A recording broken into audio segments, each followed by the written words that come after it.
A Mochi moment from Sadie, who writes, I'm not crying, you're crying. This is what I said during my first appointment with my physician at Mochi, because I didn't have to convince him I needed a GLP-1. He understood, and I felt supported, not judged. I came for the weight loss and stayed for the empathy. Thanks, Sadie. I'm Myra Ahmed, founder of Mochi Health. To find your Mochi moment, visit joinmochi.com. Sadie is a Mochi member compensated for her story. Every team, every topic, everywhere. This is Believe.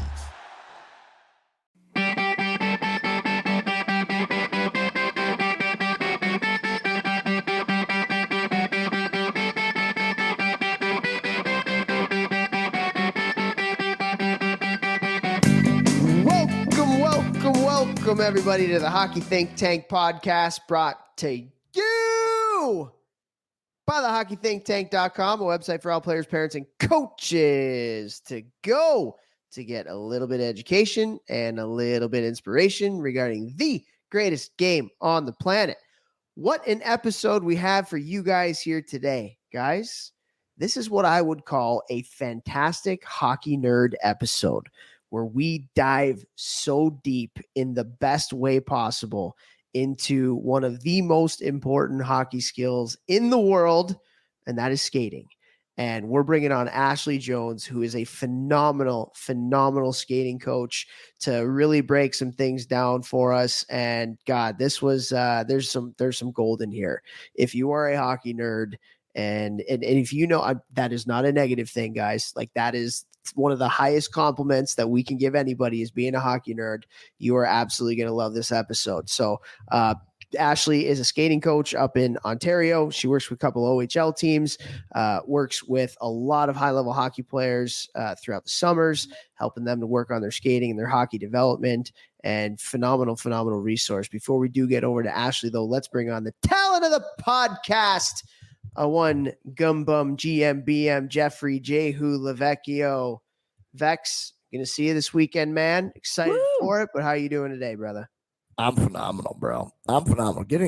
We've been getting unreal feedback on our last episode of Chris Pronger. So if you guys haven't listened to episode 3, no way. Was his episode 314? I just realized his episode was 314. The main area code in the U.S., oh, it's 312. Dang.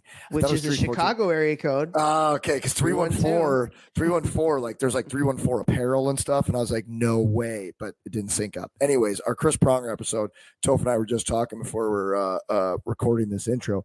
We're getting so much feedback on it. It was an unbelievable episode. If you haven't listened to it, definitely make sure you listen to it. It is one of our best, I would say. But yeah, going to see you this weekend. We're in our cousin Cody's wedding, who is now a coach back here again in St. Louis. Cody Barra, congrats to you, sir.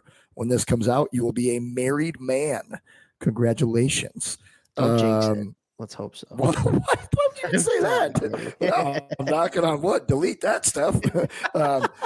Yeah, dude. I'm just I'm excited. I got more and more guys coming back to the gym now. Like, today was the first day where I probably had almost 50 guys in the gym today. So it's the most fun time of year for me, where I get to work with the guys and help them all get better in any way I can. And so that's what I live for. So I'm stoked right now. It's go time, man. Yeah, buddy. Absolute go time. I love it. Vex, I always know when it's go time, when Vex's voice gets a little bit hoarse, a little bit more hoarse. Starts going. Starts going. Hey, man, that Pronger episode, same thing. So many people reaching out about it, and to have a guy of his caliber to talk about youth hockey with the same value system, and just to hear it from a Hall of Famer and to hear it from somebody of his stature, just incredible. And hopefully that will continue to, just provide perspective to people who are struggling in the game, struggling to figure out their why, struggling to figure out how to navigate the crazy youth hockey world that we live in. And so, yeah, that was just a phenomenal perspective episode with him. And then this episode with Ashlea was like equally as impressive, man. So skating is the game now. Like, you can't play hockey with at the highest levels without being an incredible skater, unless you have another attribute that is elite off the charts. And I preface by saying elite, not in the way that everybody says elite nowadays, because if everything is elite, then nothing is elite. But I'll come up with a different word for that. But you know what I mean? So just kind of geeking out on the skating stride and skating mechanics and everything and anything that has to do with speed, power, acceleration, just becoming a faster player. This is one a lot of coaches are gonna take a lot of notes on, to say the least. Really diving in. Absolutely. I mean, you guys are going to love this one. If you like getting better, there are there's so much free game and very in-depth details on things that you can be focusing on, things you can be looking up, things you can learn from. I'm sure, Ashlea has social media. She's a coach through and through, loves coaching people to help them get better. I'm sure you could reach out to her as well. You guys you're going to really like this episode, and she's just like a ball of energy. I absolutely love her. Her energy, Toph and I, we used to talk about it almost every episode of the podcast about energy vampires and energy givers. We haven't talked about that much lately, but she is 100% an energy giver. So you guys are going to love this one. Yeah, absolutely. And it was just fun, man. It's fun talking hockey, and it's fun getting the chance to learn something throughout these episodes. And we learned a lot in this one. So really cool. Before we do get over to Ashlea and some of our sponsors, guys, I got a little Jeff Lavecchio in me last week. That sounds weird. Yeah, that kind of did. I followed in my tattooed cousin's, frame of mind, and got my first one. Got my first tattoo at a ripe old age of 38 years old. Yeah, you did. And, it was cool, man. Like, I put it out on social media, and it's just something that I'm really excited about. And so I got my girls' names. So my 3 kids, Paige, Lucy, Celia, I got them tattooed on my arm in my wife's handwriting, in M's handwriting. And so very, very special to me. And I want to tell that on here because the motivation, inspiration, let's call it, to getting it was, so I've, talked about my friend Ray, who passed away about a year ago. And when I went out to visit his family, 6-7 months after he passed away, and got to stay with his wife and his kids. So Nicole, his wife, actually had a tattoo on her arm, and it was the ending of a love note. So they're high school sweethearts. So it was the ending of a love note that Ray wrote to Nicole when they were younger in his handwriting. And I know he was my roommate, right? Like one of my best friends. So I know his handwriting. So seeing it like brought up some emotion, for me too. And so I was like, man, that's so unbelievably touching and heartbreaking all at the same time. And so I was like, man, I want to do something like that. And so I ended up kind of following on Nicole's and yours wavelength, and had M, write out the girls' names and brought it to the tattoo place. And, Vex was telling me, I think he's kind of soft. He's like, man, I don't know, it kind of hurts, you got to prepare for it, blah, blah, blah. And then I'm getting it. I'm like, dude, this is you're soft. How long was your tattoo? Or I'm tough. Yeah, I'm one of the two. How long did it take? Probably 15 minutes. I sit for 6 hours. Oh. A little bit different. Either way, you're cool. I'm not. You're good looking. I'm not as attractive. Happy Gilmore. Thank you very much.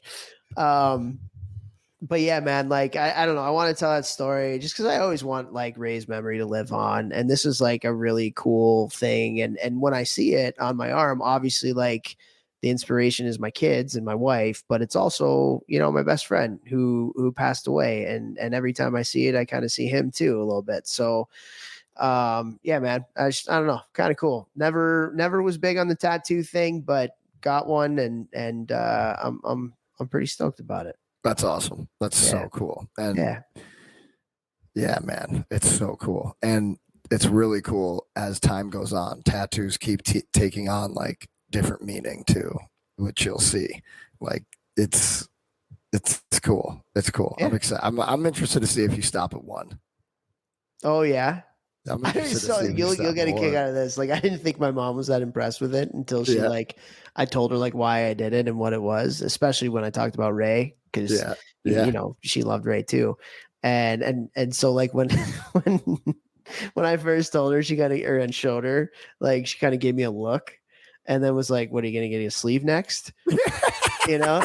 Your tattoo's this big. I know, it's tiny. Like it's and and I told her and then she warmed up a little bit to it. But I just thought it was pretty funny. Yeah. But that's what immediately I think where her mind went is like, now you're just gonna get covered in tats. Yeah. Like Toph, like you're like 5'4" and like that has nothing to do with tattoos, but yeah, it's just that's awesome. It's really cool, man. It's really cool. The guy or whoever did a really good job. Yeah. So anyway, before we get over to Ashley, I do have some awesome people to thank.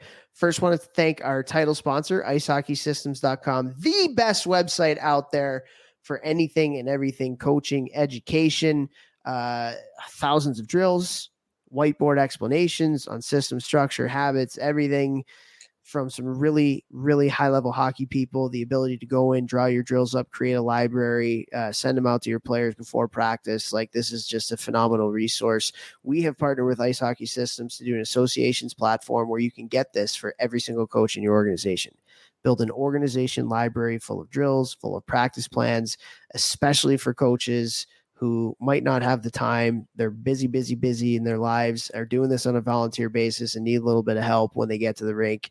It's a phenomenal resource for coaches that want to get into really deep nitty-gritty stuff. It's really an awesome resource for coaches that can't do that based on time and having a 9 to 5 and rushing to the rink to coach your kids' practices. So phenomenal resource to get for your coaches in your organization. So go to icehockeysystems.com today, look up the associations platform and get it for your coaches. Jeffrey Lavecchio. Love it. Trainer Heroic. Want to give them a huge shout out and a big thank you. They are the ones who have the amazing app where I house all of my training programs. Been able to train just so many people. You guys know. College teams, pro players, overseas, in the U.S., Canada, everywhere, individuals, teams, and organizations. They allow me to do it and actually do it in a way that really helps a lot of players with the videos and the ability to reach out to me through the app and all these things. So I can't thank Train Heroic enough. If you're a team, organization, or individual looking to train with me online for a fraction of the price of what it costs in person, that's the reason I do this. Looking to save your team or your organization money, but offer something that will legitimately help them, please just reach out to me. Send me an email at jeff@gmbm.com. It's also my website. What's up? Want to say thank you to Cure Nutrition CBD company I've been with for years now. I take CBD twice a day, every single day. Not only does it help me recover from my very, very physically active lifestyle through work and the things that I like to do, it also helps me with my brain health. You guys know I've had 14 concussions. Definitely focus on the old noggin juice, as I like to call it. Never. I just made that up on the spot. Taking care of the noggin juice with CBD is something that has really helped me since the 2017-2018 season. I've been taking it religiously since then. If you have any questions on CBD, I'm super passionate about plant medicine versus, pharmaceuticals, anything natural whenever possible. Please reach out to me, ask anything, or go to curenutrition.com and use my discount code GMBM. All right, Vex. Next. You're an idiot. Steph. I love it. All right. I'm going pure ad read on this next one again. Oh, I've done this a couple of times with NHL Sense Arena. You got to give me a score out of 10. All right. It's like the Barstool pizza reviews. All right, let's go. Yeah. Okay, ready? Yep. NHL Sense Arena. Here we go. This episode is also brought to you by our sponsor, NHL Sense Arena. Are you tired of the constant struggle to find and afford the ice time you need to push your hockey skills to the next level? You're not alone. Every player knows the pain of trying to fit in that crucial extra practice, because while we have a lot of great options to work on the physical skills off the ice, we don't have many options to work on the cognitive and awareness skills. What if you could bring that on-ice practice experience home to work on your hockey sense anytime, anywhere? If so, you've got to check out NHL Sense Arena. It's a virtual reality training game that's transforming how players and goalies practice by creating an immersive experience where you can work on your hockey sense, sharpen your situational awareness, and improve your reaction speed. Get unlimited access to 100+ drills for both players and goalies, training plans from pro players and coaches, weekly challenges, and more. It's the edge you've been looking for, making top-tier training accessible and affordable for just over $1 per day. And for our listeners, you can save $50 on an annual plan with the code ThinkTank, one word, at checkout. That's right, $50 off, making this revolutionary training tool not just a game changer on the ice, but also for your wallet. Don't let this opportunity slide past you like a missed breakaway. Go to hockey.sensearena.com. That's hockey.sensearena.com and use our code ThinkTank, one word, to save. End scene. Wow. I close my eyes. I close my eyes to get the listener's POV without the P, the EOV, the ear of view. Shut up. And so I was imagining I was in my car listening to this on the way. I'm going to tell you what, if that took 45 seconds, the last 15, I was glued to my seat. I was gripping the seat. It was absolutely electric. The inflection in your voice made me so excited. First 30 seconds, I'm going to give you an 8.2. The last 15, I'm going to give you a 9.6. So I'm what, about like a 9? 8.8? I'd probably throw you around an 8.8. That's 8.8, man. Okay, I'll get better next time. Hey, you do the whole ad, like the last 15 seconds, like you might get a 10, baby. Like, you know what I got to do next time? I'm reading this off my phone, and so I got to do it on the computer because I'm like squinting because like the font is very small. Because you're old. Yeah, I get it. No, 20/20 vision, man. But by the way, this week, one of my goalies who finished the year in the USHL came up to me and was like, "Hey, Vex, do you like Sense Arena?" And I was like, "Yeah, bro, I love it. Do you want to use it? I'll start bringing it in the gym." So I'm going to bring it into the gym. And one of my college goalies who just got back yesterday, first day today, asked if he can use it. And the USHL kid was like, "I'm telling you, it was so big for me in my development this year." Yeah. He's like, "I absolutely love using this thing." So, you know, there's two reviews from actual players, one who finished in the USHL and one who is Division I, both of them goalies, absolutely love it. And it's something they're going to be using weekly in the gym, either before or after workouts too. Love it. Love it. Awesome. Yeah. And lastly, want to thank Helios Hockey. Phenomenal product from some phenomenal people that started it. I couldn't think of the word right there. But guys, the feedback that we've gotten from so many different people who use Helios with their kids, with their teams, you know, this is something that is a game changer, and it's a game changer in a couple different ways. Number one, what is it? It is a sensor that you put into your shoulder pads that gives you real-time data and feedback on your play. And the biggest things that it highlights, number one, is your stride mechanics, which is very, very relevant to this episode that we did here with Ashley today. It gives you a hustle score, which the younger kids absolutely love based on your movements on the ice. But the game changer is it pairs up with whatever video system you have, and you get instant access to your shifts in a game right after the game. Literally on your phone or iPad, whatever it is, right after the game. Absolute game changer. Wish I would have had this when I was younger. I would have been absolutely glued to this thing, and it would have made me a better hockey player. So if you go to helioshockey.com, use the coupon code ThinkTank, again, one word, it's going to give all of our listeners a new Helios membership that is 20% off for your initial 12-month membership. And it's going to include that sensor that goes into your shoulder pad for free. So unbelievable value And this is a phenomenal product. So again, go to helioshockey.com today. Use that coupon code ThinkTank and get that discount. Lastly, but certainly not least, thank you to all of you who continue to listen to our podcast.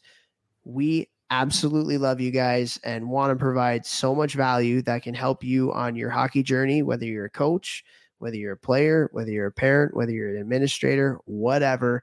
And we love you and we appreciate every like, comment, download, rating, follow, any way that you can help us by sharing us with your friend groups, with your hockey groups, with your organizations, whatever it may be. We're trying to do our best to provide positive value to the hockey world. And we would appreciate if you can help us by spreading the word. So we appreciate you so much. You're going to absolutely love this episode. Not an energy vampire, 100% energy giver. She is awesome. This is such a great episode. You're going to learn a lot from it when it comes to skating.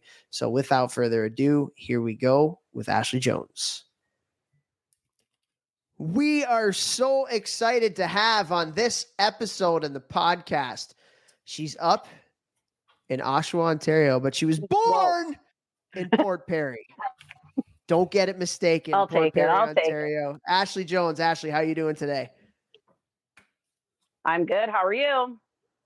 I'm excited. I'm excited for the energy, Vex. Like I feel like this is going to be a pretty high energy, freaking let's go kind of podcast. You know. That's why we brought her in here. If she was a hockey player, she'd definitely be an F1. No doubt about it. Can you see this right here? She's 750. She's got her Timmy Hose. She's got her Timmy Hose coffee mug. Listen, just absolutely it's chamomile and lavender. Yeah, well. She's trying to calm her energy down. You guys are going to love this one. Yeah. I'm already sweating. Already sweating. That's all right. That's Such a lady, eh? That's okay. Hey, when I gave a speech at Vex's wedding, I actually, imitating him, I had somebody pour water on me to imitate the sweating that my good friend here does. So you're fitting right in. Well, listen, it's healthy. It exfoliates the skin naturally. So I feel like I'm winning already. Look at this skin glowing. It's glowing. I love it. Well, typically, Ashlea, when we have people on the podcast to introduce you to our listeners, for those that don't know you already, we love to ask what helped you fall in love with the game. And growing up in Ontario, hockey is ever present. It's all around. So if you can, tell us a little bit about how you fell in love with this great game. So I grew up with brothers. I'm the youngest of three. And I was a figure skater. I may have had a bit of a temper. So my parents thought that group sports probably wasn't, sorry, I had to throw my dog there. Not throw, it was a toss and on a cushy pillow. Anyway, so my parents put me in figure skating. And it's going to be like that, boys. Just be prepared.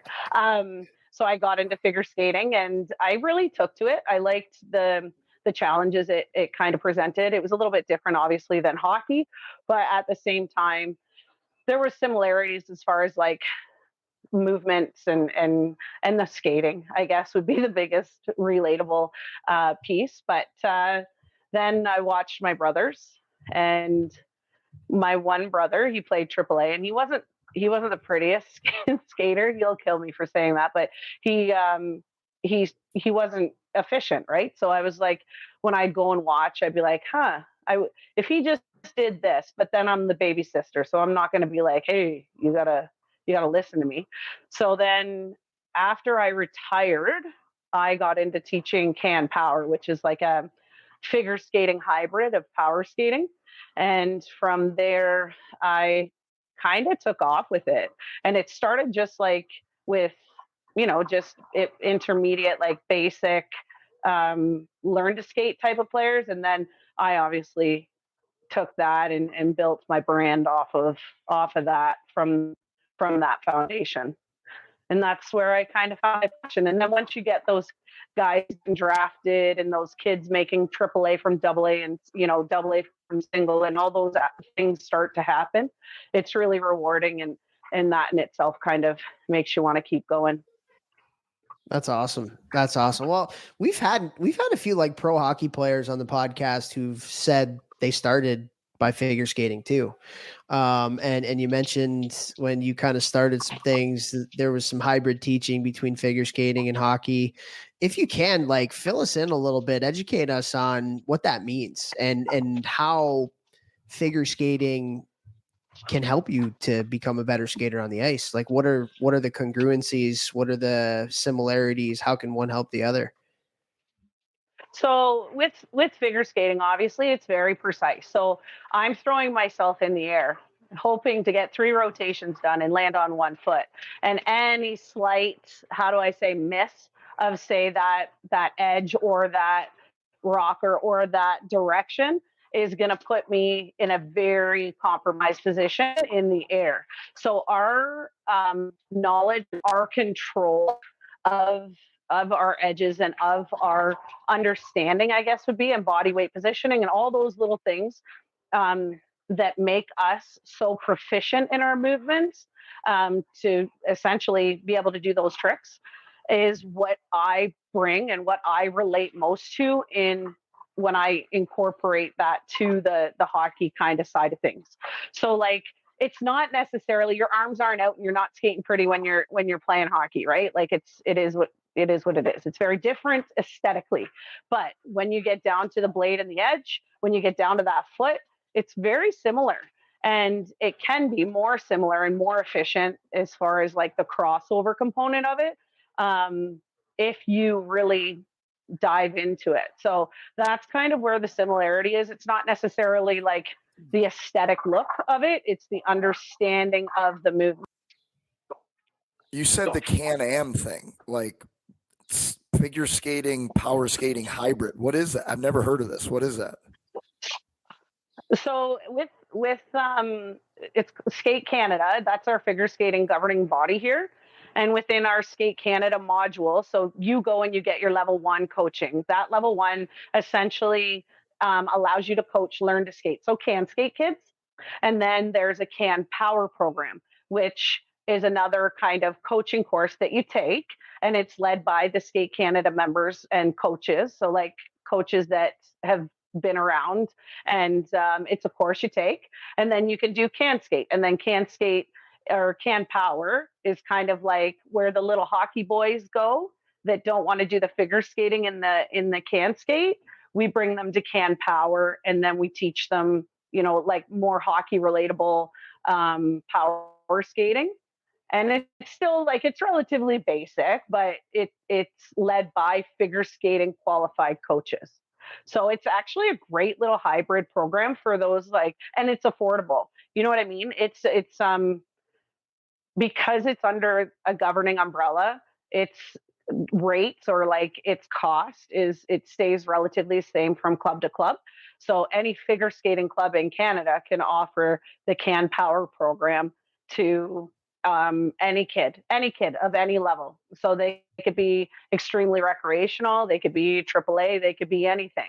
So it's a nice little hybrid program that Skate Canada has implemented in their kind of levels of coaching. Interesting. Well, yeah. Let's dive into some of the finer details of skating. The first question I have for you, Ashley, is you've been doing this a long time now. How has the evolution of how you coach skating changed in terms of, the game has obviously changed in, the last decade or so. It's become a lot faster. Skating has become a much bigger component to the game now that they've gotten rid of the, the bear hugs and the interference and all that kind of stuff. Has that changed at all in the way that you teach skating, just with the game changing? Not really. I guess how I'm going to say this is this. It's not the game change in the game that has created kind of a new way of teaching for me. It's the generations of players going through. So, for example, my delivery when I first started with, I think like my first real group of kids were like 99 birth years, so 1999, believe it or not. Um, they they were they were different. I taught them for sure different than I now teach that age in today's generation. Um, and different because I think the kids are quicker. They're exposed to more as far as knowledge because of social media and things like that. They can go online and learn more. Where then, not that the internet and social wasn't as prevalent, but it wasn't. It wasn't, right. So you had to definitely teach a little different. I was 110% way more hardcore. Like I yelled. I felt like I had to be kind of a force in order to be taken serious and all this other stuff. But also the kids needed that because they needed to realize the value and what I was there to present, right? Where today's kids, they just know that this is part of what it takes to get there. That generation didn't. So it's been more, it's not as much about the game and the evolution of what I'm teaching as it is kind of the evolution of the generations from then to now and adapting to, like what I did with those kids when I first started. I'm now, they were like major Bantam, minor Bantam. I'm doing now with kids that are novice U9, right? So it's kind of that way has evolved, and it's not because of, you know, anything, I don't think, other than the parents have more knowledge to give to their kids when they're first starting out because of, everything being relatively readily available. So they have a nicer foundation. So when they come to somebody like me, we can really dive in and give them like actual, good groundwork and a good progressional plan to help them hit those next kind of steps, if that makes sense. Yeah, absolutely. And I want to dive into that. You say progressional plan.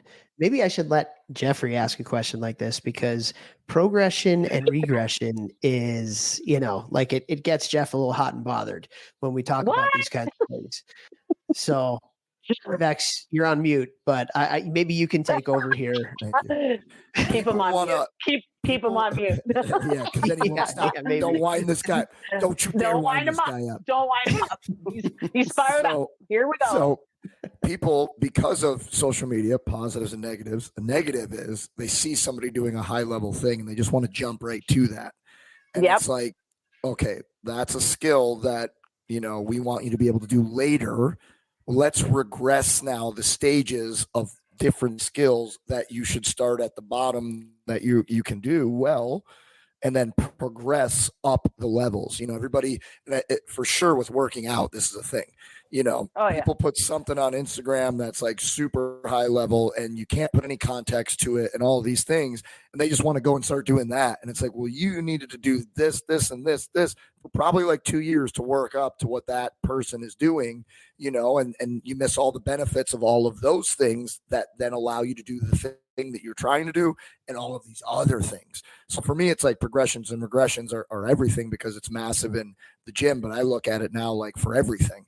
And so for me, like obviously like regressing back to like, I would love to know, you get a 5-year-old out on the ice, like learning to skate, basic stuff. Where you, because I'm having a daughter here soon, so I want to know this stuff.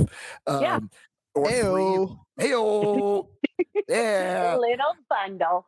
He made one. All right. So you did it. You really did it. So like beginning to skate, furthest regression you can go, they're getting out there. What are you telling people? Like they're just walking? Should they use a chair? 100%. Should they not use a chair? Like, is a chair listen, harmful? I'm going through it right now with my kid, and it's my kid. So I'm like, but our biggest thing is make sure they're comfortable and like make sure that they're they're not scared. That's the biggest thing. Like my little guy, you know, I'm a skating coach. Everybody's all over me to get him on the ice. Is he on the ice yet? As soon as he came out, is he skating yet? And I'm like, no, he's not. And he's not gonna until he wants to. I don't know if you guys ever saw that commercial with Stamkos and this other player. I don't even know who it is. It's Hedman. Amazing. Yeah, right. Yeah. And I felt like I was Hedman. I think he was the one holding the kid. That was me for like the past 5 years. Anyways, he's decided to start skating, and he had a sensory thing with things on his head. So I had to make him. Well, he felt comfortable wearing his Mohawk bicycle helmet. I felt like I was the embarrassed mom. I'll say it. And he went out, and his dad was not too keen on it, but I was like, you know what, just let him be comfortable. And then he got comfortable with the ice, and honestly, he just stood up and balanced, and that was all I was, grateful for, because that's the biggest thing. It's the falling that scares the kids the most. So getting them to stand up and then fall down, that's where you start. That's always where you start. Up, fall down. You're okay. Up, fall down. It's reassurance. And then get them to draw on the ice with bingo dabbers. You guys know my love for bingo dabbers.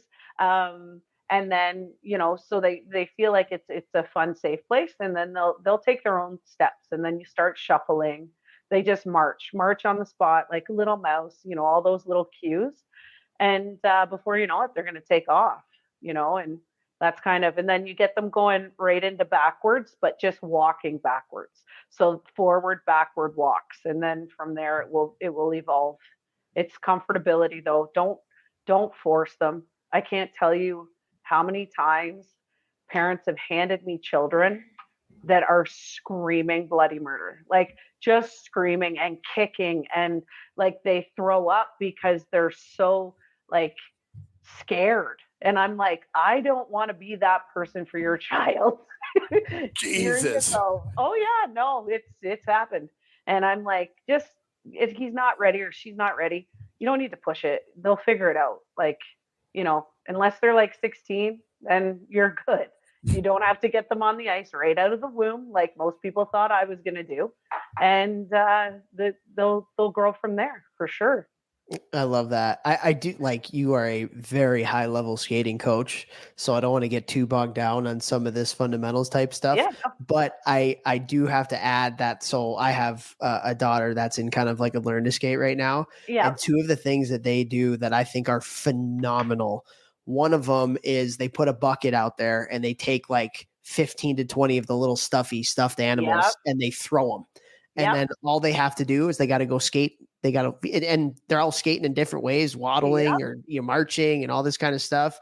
They got to go get the stuffies, pick them up, bring them back to the, bring them back to the bucket and put them in there. And they have a ball, absolute ball. And then the other thing that they do that I think is really cool is they take these big bubble things out there. Yeah. So they do a bubble thing and they blow bubbles, and then the kids got to skate to the bubbles and pop them. And then find another bubble and pop them. And it's just so funny because like we sit here and we know what we know about hockey. We've dedicated our lives and have played and coached at high levels or whatever. And then I'm sitting here looking at these people and I'm like, they're so much better at this than I could ever be. Like, this is so cool. And it's, I don't know, that I thought those were really cool ideas. Yeah. And they're working on so many fundamentals like balance, right? When you throw something, you automatically have to reset your balance. You activate your core. These little beings don't know what any of those things are, but you try to make it fun so that they're doing the things without knowing they're doing them. And like I can't even begin to tell you how many times I have done the birdie dance for kinder skate. Like, and birdie dance. I want to know. Yeah. Okay. It's a blast. I pull it out sometimes when I go out, but I try to keep it in my back pocket. But it's just that is truly like my favorite age to teach. The learn to skate because they love it. They just love it, and they just want to skate. They don't want to be pros. They just want to skate. They want to play. They want to learn different things, and it's a blast. Like some of the things that come out of those kids' mouths, I'm like, oh my goodness, that was hilarious. Like, Coach, did you know I don't even want to be here? And I'm like, no. I did it, but thank you. Let's get through this 50 minutes though, okay? We'll have fun. We'll have fun. I was literally just leaving the gym before I drove home for this, and one of the coaches that works for me, Jake's working with some 9 and 10-year-olds, and he had some kid do something, and the kid ran by him and goes, "I curse you."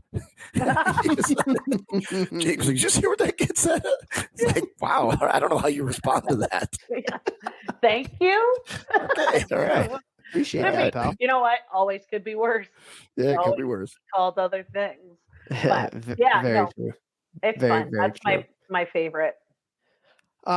So, we talked a little bit about some of the, the beginner type stuff here. I want to get into some of the finer details. I was able to be on the ice with you for a camp and watch you do your thing, and the way that you communicated is just very, very high level type stuff. And one of the things that really kind of stuck out to me as you're talking about some of the finer details of the game was, and we even talked about it kind of like pre-show, I feel like we never talked about ankles skating when we were younger, ever. Like that was never a thing. And like, correct me if I'm wrong, but like when we were growing up, you taped your ankles so tight so they couldn't move. That was kind of like how we all did it. And that has changed immensely in the way that skates are made, in the way that people talk about skating. So, ankle flexion, all that kind of stuff. I'm very beginner as it relates to that. But if you can you tell us a little bit about why the ankle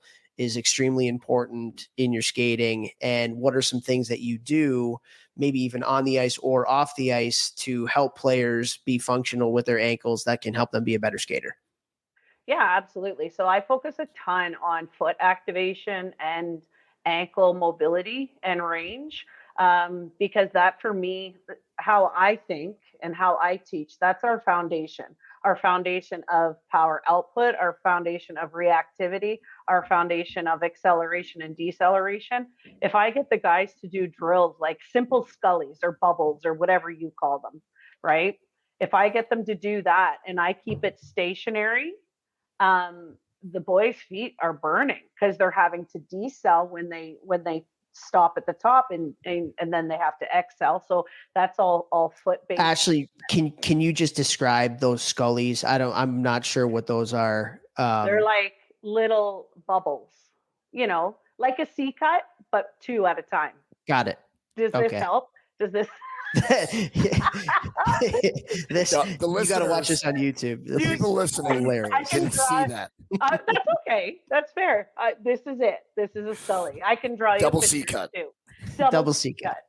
Everybody calls everything different, right? Right. So, anyways, so I have come to kind of realize that if I watch a player, and if you guys watch players on the ice, if you're watching a practice or what have you, if you look at their ankles and watch on a stride and see if they actually fully extend to the toe through the ankle, you'll be shocked at how many actually don't. They don't. I didn't know that was a thing. No one at Toph, did you snap through your toe? Not until I became a coach and worked with different skating coaches and tried to learn more about it. Did I ever hear about like a toe snap at the end? Right. Like that was just not something we learned growing up. No. Right. Well, and it's even furthermore, right? Like, cause so I'll look at the ankles and they're generally blocked. I do a lot of hopping on the ice, and that's not for fun. That's for like flexion and extension through that ankle and the quickness of. And what type of hopping? Straight forward, side to side, kind of like forward on a diagonal? No, so I'll do single leg hops over the line. So over the goal line, let's just say. And I put emphasis on pushing off the inside and outside edge. So you're working inversion and eversion of that ankle. So, because every acceleration you do in hockey is either off an outside edge or an inside edge. So when they're hopping over the line, they're on the inside edge. And then when they land on the other side, they're on their outside, inside, outside, Absolutely. inside, outside. Okay, cool. Yeah.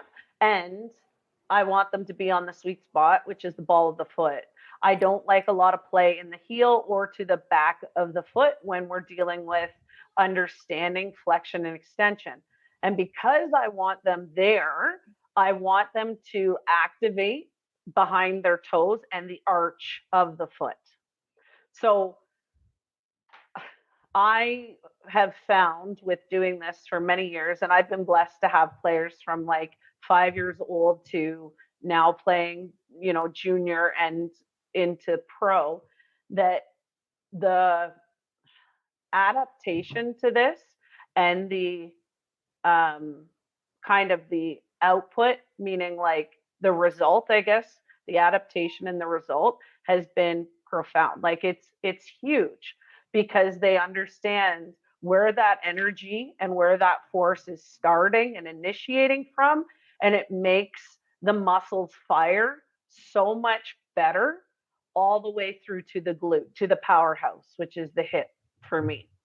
So it's and I'm sure Vex, you can kind of attest to that because you do a lot of it off ice. So, I was gonna say, something you could try, and I just found this out about probably 12 weeks ago, working with a new NFL client. He could not move his toes; like his toes were jammed up, and it's and the probably reason like that, this, right? Yeah, Tight. and it's the reason that he had a knee injury is because his big toe was wonky, so that when you watch him walk, run, move, everything collapsed inwards, which caused a chain reaction. It's 100% why he had a knee surgery in the past. But what we found was that when you use a massage gun on your foot, toes, top of the toes, top of the foot, bottom of the foot, literally now, I just saw him. He was back from OTAs for the weekend. And he's probably been doing this stuff for 12 weeks now, with maybe 8 weeks with the massage gun in the foot. He has complete control. He can splay. He can move them individually, and like he couldn't move his toes at all before. And so thinking about this, if you ever have your guys use the gun right before they get on the ice, that'd be something interesting to see if that helps them when you're doing this type of work right beforehand. Yeah. And what I do is all the guys always have golf balls, and I'll have golf balls on the ice so they're cold. And I throw them at them before they come on the ice, and they massage the arch, the balls of the feet, everything to loosen that foot up. Nice. It's so important because in figure skating, it was a lot to do with foot pressure for initiation of a jump or a spin, right? We can't have these grand movements. The movements have to be subtle. That edge change has to be subtle. You don't see anything moving, but we change direction. And that's all because of utilization of the footbed and the strength through the ankle. So again, another, issue that I have is the weakness of the ankles. And we've talked about this a little bit. And that it starts, and I will say it starts from having terrible feet and not having feet that work and that are responsive and that are reactive. So if you don't have those feet as your grounding force, it's going to radiate. Like groins. Groins are another thing that if you have inactive feet, or if you don't know how to activate the feet, and then you have a skate that's over, like it's too strong for you and you're not able to break it in, or you haven't broken it in, your groin's going to be tight, and it's probable that you'll pull your groin. So what I always try to do, I do a ton when I get these guys back, like right now, for example, I'm not training anything. I'm just loosening things up for July so that I can start my 7-8 week build with these guys so they're ready to go for camp. And awesome. So right now it's all hip mobility, foot activation, ankle stabilization, activation, going over flexion, extension, inversion, eversion, opening the hips, activating the groin, stretching the groin out, adductors, abductors, everything in that lower girdle. Plus I do a lot with the shoulders now because I find posture is another big thing that is inhibiting these guys from actually loading. So I see the body too far forward. The chest is so immobile. They're moving like robots. That's all phones. That's all cell phones. Yeah, 100%. They're here or gaming. 100%. Gaming, right? Yeah. And like getting drives me nuts. It's ridiculous. It's ridiculous. Like anyways, I can't say, I don't want to date myself. We never did that. But so we go over a whole, like this whole month and a half is like mobility, and pliability. And then we get into the fancy stuff, like that focus on, single leg hops and just different edging exercises to work body control. Body control is generally our next phase. I do everything kind of like, the whole periodization thing. I follow that because that's what I have a sport conditioning background. That's what I kind of did. That's what I did for a long time. And then I came into the skating side, like the hockey side, because I found I could hybrid it like very well, and I felt comfortable, and that was my passion. So when I see things, I kind of relate them to the fitness side, and then I build in the skating side as well. So it's very, very focused on mechanics and the biomechanics and movement principles, and then stabilizers. Not enough focus on stabilizers on the ice, not even close. And it drives me up the wall, because again, this is where major injuries are coming from. Like, I'm talking major injuries. And again, the game's not slowing down. I've got guys that are going to be in the NHL probably in 3 years, and they're faster than the ones that are there. So those older guys that have never necessarily, there's some guys in the league that have never done what I do, like what I teach. They haven't been exposed to it. They don't really want to do it at this point in their career. And that's fair. That's completely fair. But those guys are going to be challenged with those younger guys coming through that are shiftier and quicker and can see the ice just as well and have good hockey IQ. But they're going to have to kind of adapt to their style of play, or else they're just not going to have a job. And I'm not trying to be mean. It's going to be tough, right? So, and injuries for them, their longevity in the sport is going to deteriorate quicker, I think. But that's just me. My whole thing is longevity in sport, efficiency, and making sure that we're getting that body primed and ready to go to get to that next level, whatever it may be. I love that you say that too. And I love, we talked about regressions and progressions earlier, but like Ashley brings it up right there. Like, guys come home, they're not sprinting the first week back. They're not working on all the crazy footwork at high speeds. Like, no. They're building back up from square one. And this is something that, people who don't understand how to work with athletes, sport progressions, obviously strength coaches and personal trainers and stuff. Like, this is where people who actually understand what they're doing can make a really big difference. And I use the analogy every off season, you take a week, 2 weeks, 3 weeks off, depending how old you are, whatever it is. And then you get back in the gym and you crawl, metaphorically. Yeah. 100%. And then after you crawl, you progress to walking. And after you walk, it's a slow jog. And then it's a run. And then it's a sprint. Metaphorically, it's the same thing on the ice. Crawl, walk, jog, run, sprint. And it's every single offseason you do these things, because hockey is such a crazy sport where, it's not a normal biomechanical movement, the way that the hips move on the ice, and we're bent over a stick all the time for hours upon hours every single week. And then you're going 20 plus miles an hour, getting hit into the boards that don't move.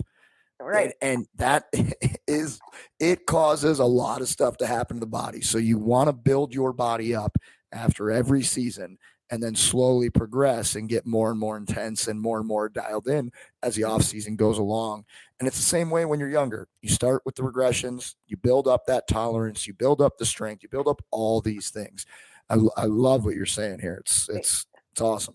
Well, and I find, like, when guys come back from the season, right, their focus is not on looking after their body. Let's just say if they have had a playoff run, their job is to win. Their job is to, follow the systems, and it's all hockey, like gameplay. And that's what it has to be, right? So when I get them, they're pretty beaten up, and let's say their technique maybe be a little lackluster. So it's always like, okay, let's loosen you up. Let's see, because I guarantee every single one of my players has something wrong, has something going on. Like one of my guys I had out, his left hip was locked, like he couldn't even move. So we had to work through that. So I'm fixing, what the season did to them, and then we can build. I guess I could get them and then work them through, right? The drills that I would start them with, but that's not beneficial to anybody, and more importantly, it's not beneficial to them. And it's a gradual build, and it's a correction of those, like, you know, bad habits that you kind of get into when you're grinding it out, because that's what you're doing. Especially if you went late in the playoffs, your body's tired and you're getting through, and then they come back and we work it out. One way or another, we work it out. You get it out of them. So we're talking about, like, now we've been talking about right after a season. So, you work with pro guys, you work with junior guys, junior teams, you work with all these people. What are you doing in season with players? So in season, I work with a couple OHL teams in season, and it's more of a maintenance. Like, I'm just maintaining. I'm not introducing new skills necessarily, because it's not going to be digested. It's not going to have enough reps. Like, my thing is, it takes 21 days to break an old habit, right? And then after that 21 days, it takes forever, like 21 more days to instill the new, right?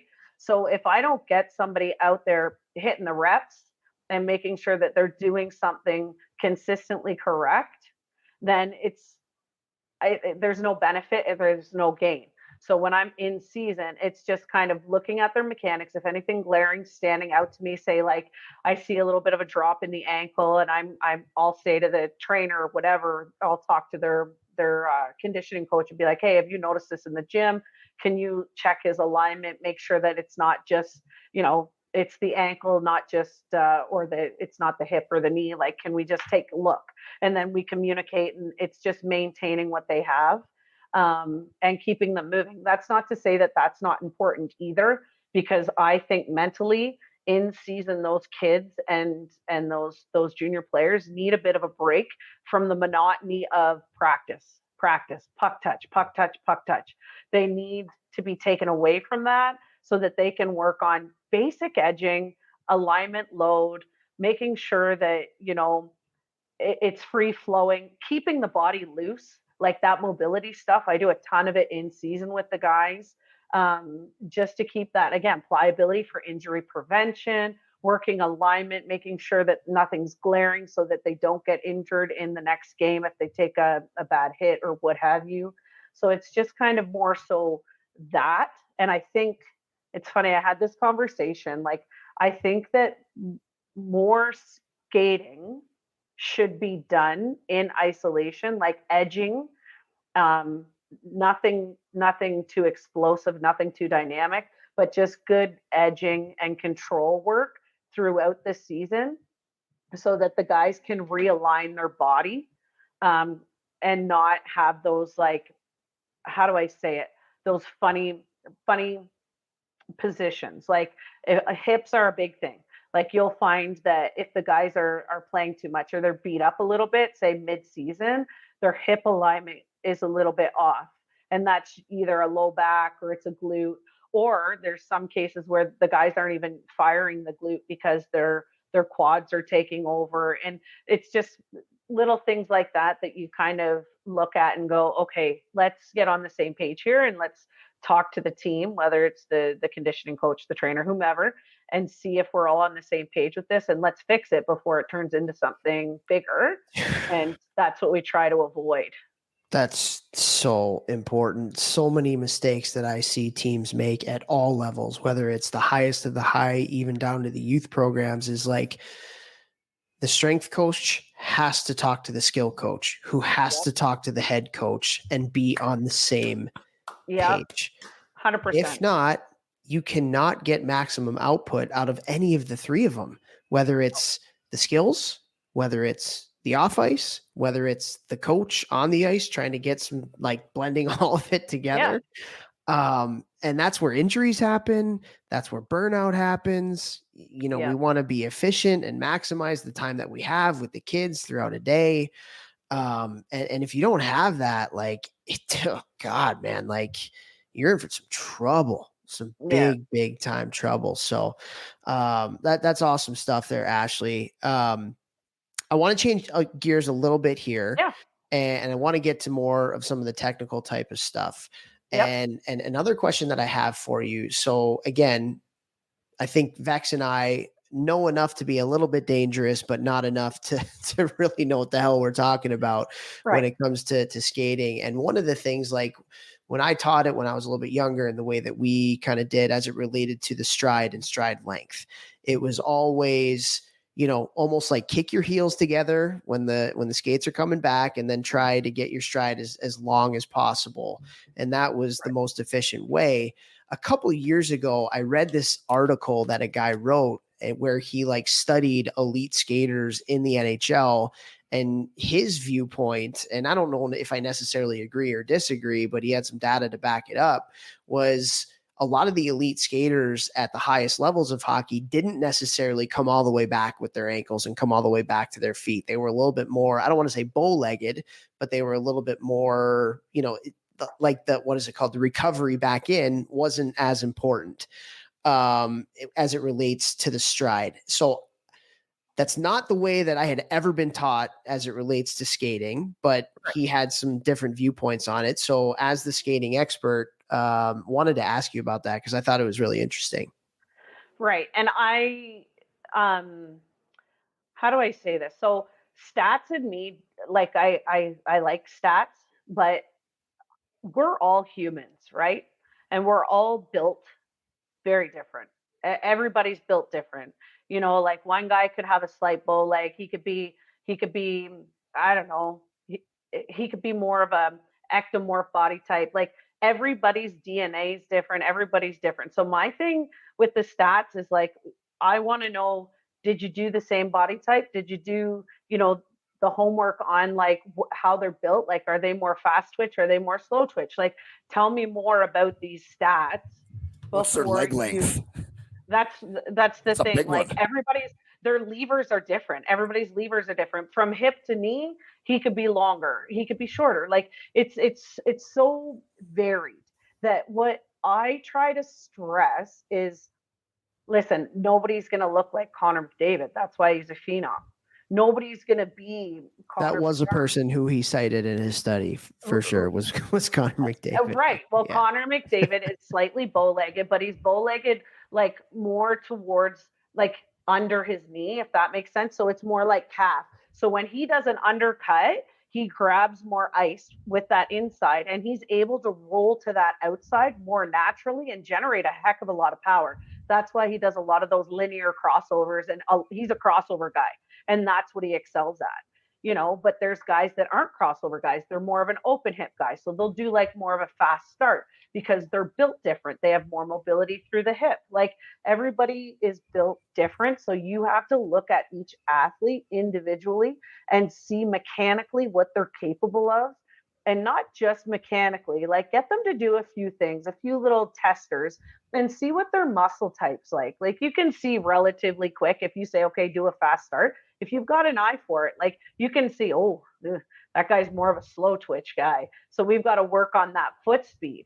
And it's simple foot speed work on the ice, where you do quick touches and you work on what you would do in the gym, agility ladder type stuff, where you're getting them to shift their weight and be comfortable doing that. Where you get more of an explosive guy, he could go and do a stride, and his retraction, his draw in, may not be tight, but because he's so quick and explosive, his extension happens faster. So his turnover rate will be higher. His ability to get those feet back together will be higher. He'll look like he's working like crazy, but he's generating force and power just because of his muscle type.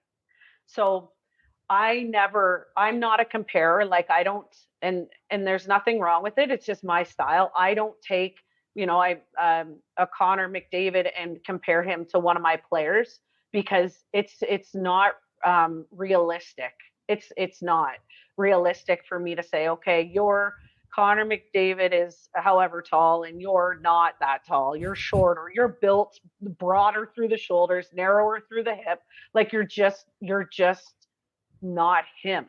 So I work with the athlete and go over mechanics and understanding movement. And I'm big on, again, mobility through the hip, opening up the hip, because if you don't focus on that powerhouse, which for hockey players, it's that glute, it's that booty, and it is. And if that Bend booty and snap. and Did you just say bend and snap? Did we And just yeah. get a legally I blonde Yeah. I reference? love that you knew the quote though. So who's weirder I here? did. Well, you should know it, but Toph knew it right away. Yeah, I was a little worried there, but I'm worried. not judging. It's a judge-free zone, you said. So It is a judge-free zone podcast. Yes. yeah. So I mean, that's the thing. If you don't activate that, you don't you got to externally rotate that hip in order to get that whole glute med, glute max, and like loading into that, and then you focus on the push. So I've seen several different variations on stride, and stride, different ways that people teach stride. And I guess there's no wrong way as long as you're paying attention to the athlete and looking at what that player needs. You know what I mean? Mm-hmm. And most of my guys, maybe it's just because I don't know, they know my style. So they come to me, they're tight through the hip. We open the hip up, we get them transferring and loading in that external position, firing that glute, that quad, that ham, everything in between, adductor, abductor. And I'm so finicky. I make them focus on that calf, that tib ant, like everything. Like if that whole leg is not on fire, on extension, and when you draw it back in, then you're losing power. You're losing power. So let's figure this out. Well, let's go a little bit further on that, because when you're skating, and this is something I've learned just from picking some things up, you're on one leg most of the 100%. time. Right. Mm-hmm. Like, and people think of skating as, your 2 feet are almost like on the ice at the same time and stuff. So like, how much do you do one-legged stuff when you're, getting into the detail stuff, and just like, how do you kind of see that? Because when we watch somebody skating, you think like both legs, but in reality, balance and what you were just talking about is so incredibly important. You're really on one leg, and then you're on another leg, and then you're on one leg, and then you're on another leg. So talk to me a little bit about that. So if we think about it like this, like there's no movement without a weight shift. There's no movement. You cannot move physically without shifting your weight. You can't when you walk, you can't when you run. You're always shifting your weight. That's what creates the movement, right? So what I do majority of my work is on one foot, because everybody has a weak side, everybody has a strong side. We got to get them kind of roughly a little bit closer together so that there's not so much of an imbalance. And we do a ton of work on individual sides. Then I'll bring both feet on the ice, and then we'll work lateral shifts, but not like a stick wiggle. Like I don't want to see your stick move. I want to see your body move. So it's just getting guys comfortable, having 2 feet planted, shifting to one side while still having the other foot on the ice, and then working. I do a lot of like quick step edge drive work, and there's edge glide, and then there's edge drive. Edge glide is what you do when you push and you're sustaining a glide in a general direction. Edge drive is when you want to be explosive laterally or forward to back. Okay. So if you don't activate that edge efficiently into the ice, when you go to move, say left or right, when you're doing a crossover start and that foot slides in any direction, whether it be forward or back on that cross, then that's inefficient use of power. Your force just went from the pivotal point or the pivot point on the blade and slid back. Not only did it drive back and you've lifted out of that power load, but now your outside edge is facing, or inside edge is facing, a completely different direction than it started, than it initiated. So you're now having to work harder to get back on that line of travel or that path of travel that you initiated. And it's hockey's a game of inches. And I say this to all my players. So if you're an inch either behind or in front of where you need to be, that's an inch somebody else is going to make up, essentially. 100%. And think about it. Think about like some of the best players. They're effortless in their stride. And what Ashlea just said is one of the most important things you guys need to hear in this podcast is efficiency.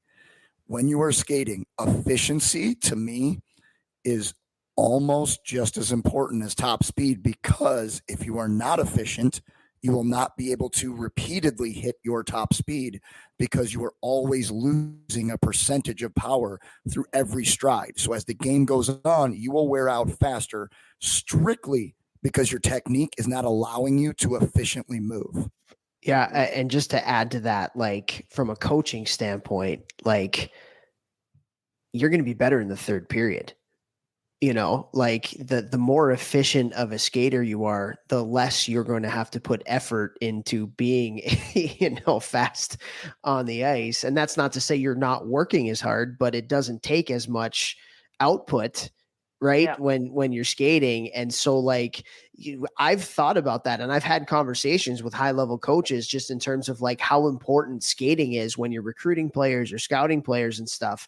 And like the more efficient, the more effortless, like you kind of talked about it, like that's going to help your team conditioning at the end of the day, like from a team standpoint even. Mm-hmm. And so just like adding some little coaching tidbit to that. And like, those are conversations that like scouts have. Like skating is really like, there's a lot of reasons why skating is important. And that's one of them. Well, and it's not even just efficient, like saving yourself for the third period. It's saving yourself for the like midway through the season. Yeah. Like every ounce of energy you can conserve, and the more efficient you can be, the more life you're going to have left at the end of the season. You know what I mean? Like, 100%. And again, you're not fatigued, so you're not prone to injury. You're not prone to like. There's a lot of things that kind of go along with that, right? And something that a lot of people don't think about, and I do now because this is all I think about, like from the way at the gym, and because I was very, very fast, but I was also a very inefficient skater. Luckily, I was a savage and in way better shape than everyone I ever played against. So I was fine in the third period. Boom. You heard it here first, probably a million times. Yeah. However, you cannot express skill at the same level if you are moving inefficiently in your skating stride. 100%. I'll say that again. If you are not efficient in your stride, you cannot express skill at the same level you could if your stride was efficient. I know this because that was my career. I wasn't able to express skill, not because maybe I couldn't do some things. It's because my stride was inefficient. My chest was down, which brought my eyes down, which made me have tunnel vision. And it didn't allow me to move in certain ways because literally of my stride. And I know that for a fact. So like efficiency is something you should all be chasing. And Toph made such a big point there. Your team conditioning will get better strictly by having more efficient skaters. Mm-hmm. Absolutely. And I think like, with efficiency, like everybody wants to do, and this is kids at like a youth level, all the way through. I mean, the older the guys, the slower they tend to go, but the youth, they just want to go. Like they want to just fly through drills. Like, and everything I do is very much based at that level on control. Because without control, you don't have power. You don't. You have momentous movement that will cause you to move, but it will not be a controlled movement. So if you have to react, you're not going to be in a position to do so efficiently and with power out.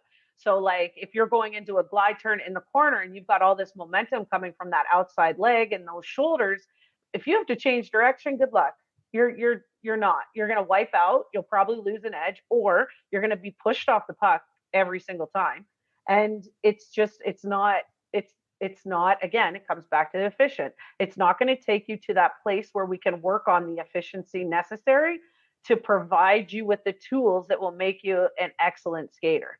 And it all starts with control. Hence another reason why I do a lot of work on one foot, a lot of single leg slaloms, just a lot of different variations of things on one foot so that the players can learn body positioning and control. And then we go into the other, components of like efficiency, edge drive, understanding how the foot moves, understanding the ankle, all those grounding things. But it starts with control. I love that you said that, because in today's game where everybody just says, play fast, speed. Right. You control. You have to have control to execute skill. And as we're talking, I'm thinking about different skaters and the ways different guys skated and all this stuff. And like Toph and our buddy Paul Stasny, who just retired, is always listening to the show. What up, Stas?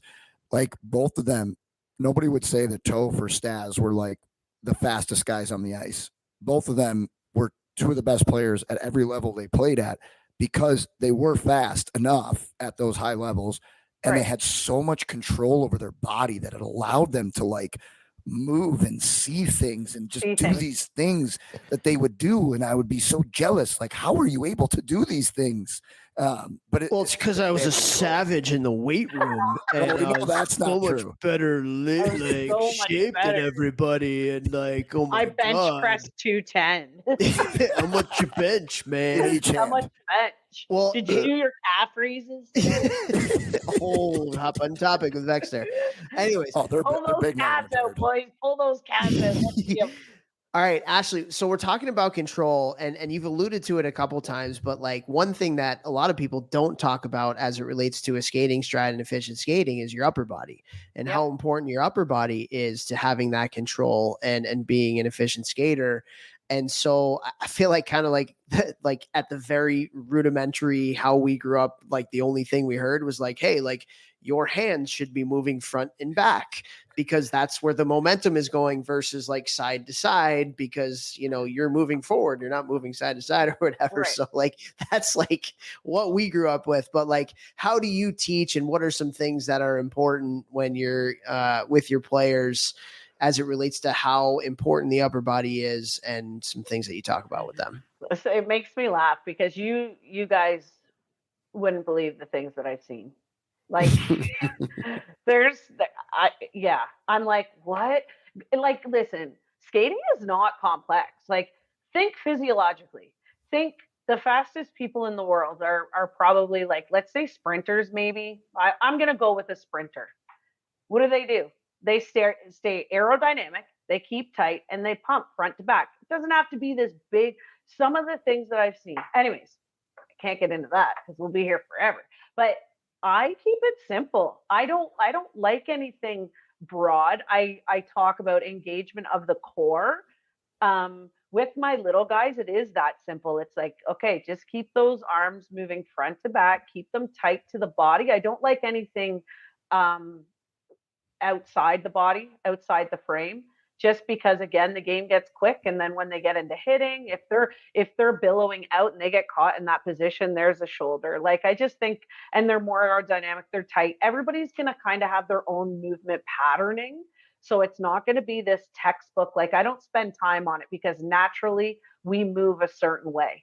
And you've got to go with the natural body's kind of movement dependent upon athlete and work with it. I really focus more on the things like the core and core engagement and like quick twitch rotational patterning through the core.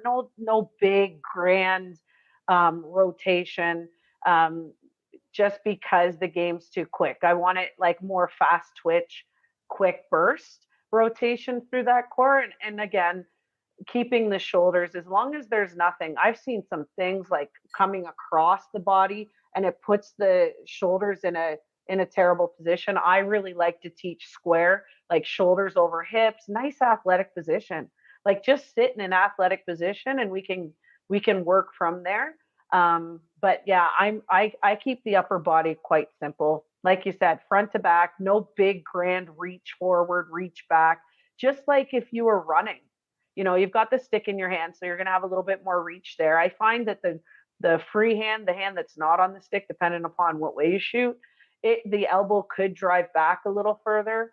If I see any issue with shoulder mobility, we do work on that because it is, again, something that will inhibit the skating because the shoulders will round forward and it will pull them out of that like nice stance where they're loading into the hip.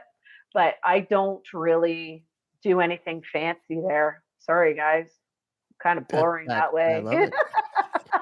Hey, keep it simple. Yeah, exactly. You took it right from me. I love it. All right. So I have one kind of last skating question for you. And you alluded to it a little bit earlier, but let's call it a buzzword in the development world right now is linear crossovers. Linear Okay. crossovers. The first person that I heard talk about it was Del Belfry. Yeah, Belfry, I was going to say. Yeah, and it's become a little bit more mainstream. You're hearing a lot more people talk about linear crossovers. So I guess the question I have for you is, as a skating specialist, how much do you work on crossovers, edges as it relates to that? And also, what is your definition of linear crossovers and what is it? this is like a sticking point with me, but I'm Okay. going to be politically correct on this. So a linear I don't see crossover. you as somebody who is going to be politically correct on No. anything. So a linear crossover is virtually impossible. Like that's a straight line, right? When we do a crossover, it's always on a curve. So in order to get that crossover linear, we have to have good internal rotation of the hip because it's that outside edge, that undercut that's going to propel us forward. So what I see, you can rep that out all you want, but if you're not working on the mobility, the foundational movement of what is going to make that linear crossover good and on a straighter pattern, then it's not worth doing because crossovers are always going to be, on a semicircle. You can tighten that circle up, you can make that circle bigger. So to your point, we do crossovers and linear crossovers, so to speak, but I don't focus a lot of time on it because unless there's a player that struggles with it, which they generally don't, because hopefully if they can do a crossover, multiple crossovers on a circle, they should be able to get down the ice. It's just the power output that would probably need a little bit of work, and generally that's coming from that internal rotation, driving off that outside edge on the undercut, maintaining a square body position. You don't want to over rotate one direction or the other. And yeah, it's not something that is my focal point. I work on the movement that will make that happen naturally without them even knowing, if that makes sense. So again, going back to all that single leg hip mobility stuff we do some internal rotation exercises where we vault and push off that outside edge and propel ourselves forward on an individual side, like right or left. And then the guys will be able to put that into that movement and be good at it. So Yeah. that's where I focus on I strip it down, pull it back, and then they can put it where it needs to be put. I like that. And let me ask you another question on the crossover, because again, like when we hear so many people talk about crossovers, it's the foot that's crossing over that people like to focus on. But you talked about undercut and the underneath foot. That's really kind of like the secret sauce of power output, gaining speed, having edges, like having good edge control. So if you can talk about that, because like, again, if we're crossing over right over left, right, we have that crossover, the right foot's going over the left foot. Sorry, that was good. That was really good. I knew what you were doing. I was like, oh, he's crossing over right now. Yeah, I literally crossing over as we speak. But that left foot that's underneath, like that's an important foot too that we neglect to talk about when we're talking about crossovers. So if you can just elaborate on that and how you work on that with your players. Yeah, so there's a few different things that I see. When I see crossovers, I look for certain things. I look for momentous movement. We're going to go through this again. Momentous movement of that outside leg. I look at what the hip is doing. So on that inside edge push, so let's call it push one. If I see that push and that foot lift and it swings forward to hit the cross, that's a red flag for me. I want an extension and I want control. So I want the less pendulum like less swing, more knee drive, direct route across. Then I look at what the foot's doing. If the heel is coming across that skate first, or if the toe's coming across the skate first, you'd be surprised how many people do crossovers with that heel coming across. So the foot's actually pointing in the opposite direction. Then I look where that ankle is or that foot is in relation to the knee. That's just on the first push. So sometimes what will happen is they'll drive the knee through, but the foot gets kind of left behind. So it's like you want it at a 90, but it's actually like tucking back at a 45. So when they plant, they have nowhere to go with that undercut. So if that outside leg isn't moving properly, or again, efficiently, we'll use that word, then that undercut's going to suffer. Then obviously body position plays a huge part. So I look at all that, and then we address that if there's any issue there. And then when we go to the undercut, depending upon what we're doing, if we're on a circle, what tends to happen is the body positioning needs to rotate to the middle of the circle, because that allows the hips to rotate and open up so that you can drive that undercut through. Because players don't spend enough time, maybe I shouldn't say that, because some players don't spend enough time on working that inversion, eversion of the ankle. When they go to roll to that outside edge, the ankle doesn't give, like there's no pliability there. So they end up sliding back instead of through. And when that happens, they're losing that undercut power. So we go through a couple different exercises where we roll from inside to outside so they can feel that ankle roll. And then we incorporate like firing of the glute, making sure you're over top of that outside edge on the through action. And then we talk about core activation, and that's when they're on a circle. Now, when we get them doing, say, linear crossovers or, crossover fast start, that's when we take it into that edge drive component, not the edge glide, not gliding on an edge, but forcing the edge to be a little bit more aggressive for propulsion, for that acceleration or that powerful push. And that's when we have to isolate the upper and lower body and work on that internal rotation of the hip, firing all the muscles that are kind of you want to load into, like that glute, quad, hip, well in that internal rotation, and then driving off of it and pushing yourself forward. If your body rotates with that lower half, you're not going in the direction you want to go. So isolation of upper and lower is pivotal when you want to get into that linear cross or even that crossover start. So again, working mobility, getting to that outside, driving the edge into the ice. So that's changing that position, on the blade, which is going to force you to have to use the foot, slipping your weight from, say, mid to back of the blade, loading into the ball of the foot, pushing off that baby toe to propel yourself forward while maintaining a square upper body.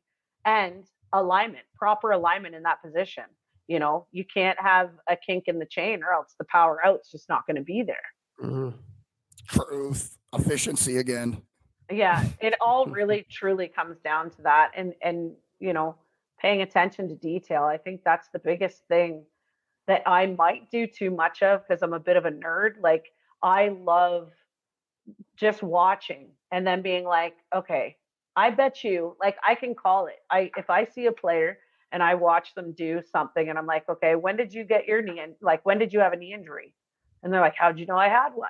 And I'm like, well, because or you have something going on with your ankle. Did you sprain it? What'd you do here? And they'll be like, oh, or even, groin injuries are huge, right? So even guys will come out and certain movements, it's just like, I can identify, and that's just because I'm, like I said, I'm a nerd, and I'm very big on details. Again, you might not get these like fancy pylon drills. Like, I'm not going to, throw out cones and get you glide turning and doing all these things. Like, we get into gameplay and game situation type skating, but mostly that's towards the end of our progression in the off season. And it's because there's so much work to be done. Like, my biggest pet peeve is people that don't understand the complexity of skating. And again, it could just be me because I'm so passionate about it and I'm a bit of a nerd, and I really like the details, because the details and fixing those details is what's going to create greatness. It is, and everything you do. So like, 100%. I'm like, I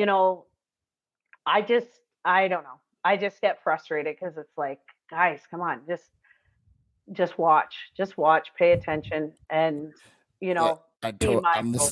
I'm the same way in the gym. Toph's the same way when he's coaching. Like, we Right. just want to help these players as much as we can. And it's like you said, everything comes down to details. Players listen Right. to this.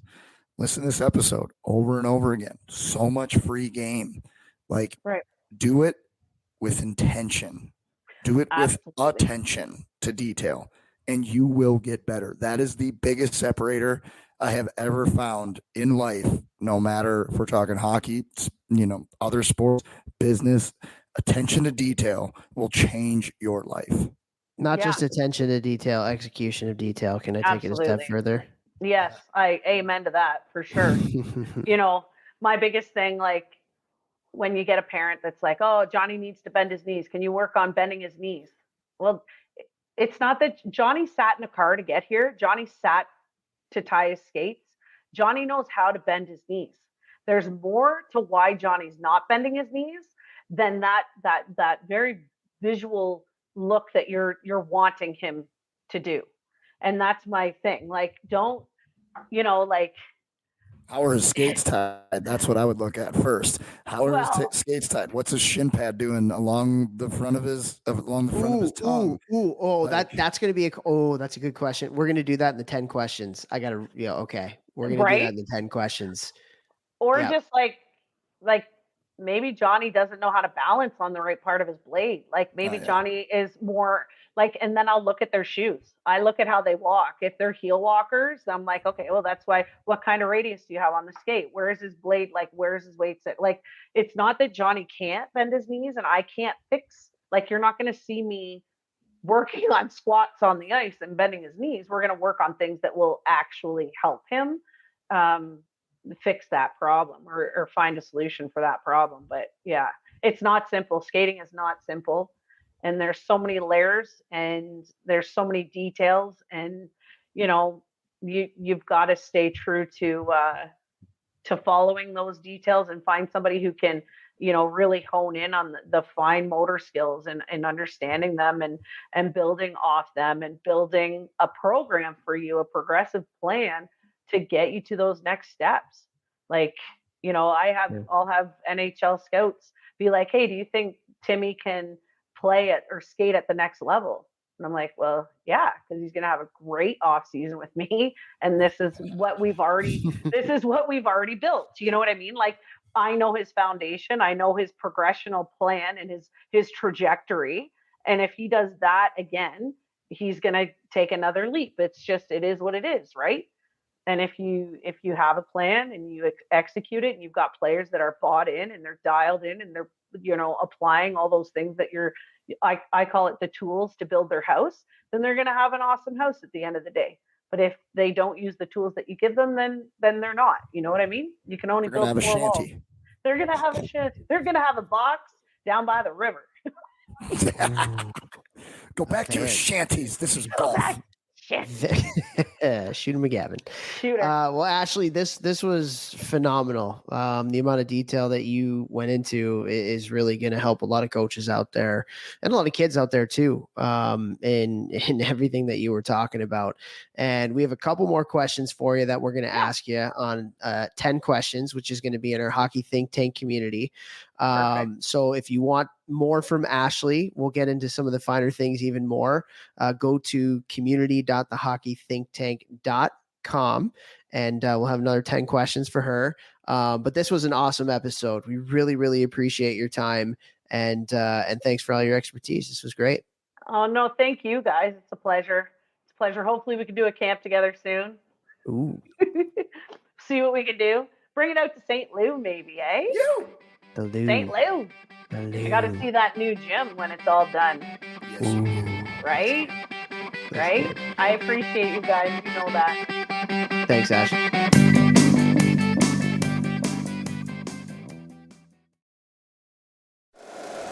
If you like the show, please take a moment to rate, review, and subscribe. It really does help the show to grow. Thank you for listening.